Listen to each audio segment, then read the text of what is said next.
De toute façon, toute la plage va être évacuée à cause de l'incendie. Moi j'ai très peur. J'ai très peur parce qu'on est allé jusqu'à Capodifeno et on voyait la fumée noire qui se rapprochait, donc on avait quand même très peur.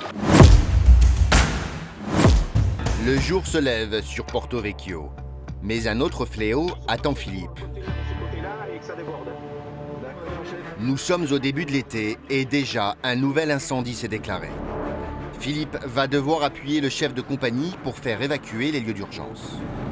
Il y a beaucoup de bateaux, beaucoup de cagistes qui promènent sur le bord et il faut qu'on évacue parce que le feu va rester déborder. Le feu commence à se propager un petit peu plus importante qu'à laquelle on pouvait s'attendre. Alors Philippe, qui commande les renforts pour la zone sud, va ordonner à ses hommes l'évacuation immédiate de la plage. Il confie la mission à Julien, le chef de patrouille.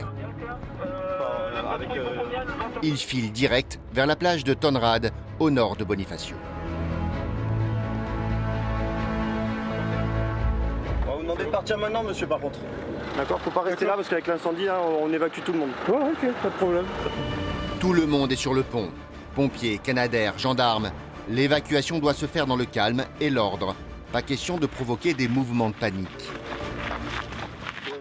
Donc on va tout au bout de la plage là, on prend les gens et on leur demande d'évacuer au plus vite. On garde les rochers si ça continue. On va évacuer la plage. D'accord. À cause de l'incendie, donc Ok. Très bien. Les touristes sont arrachés à leur baignade. Et pour certains, ce n'est pas la première fois.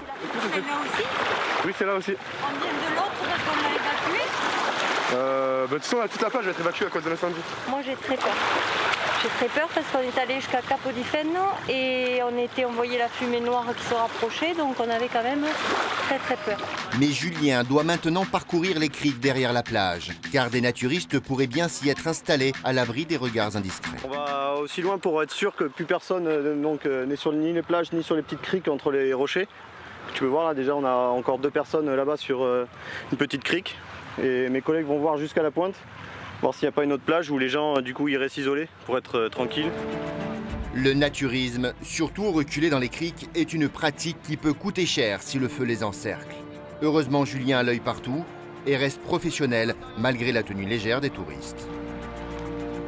Julien termine l'évacuation. Après une demi-heure, les lieux sont pratiquement vides. Les baigneurs sont tous tranquillement rentrés chez eux sains et saufs.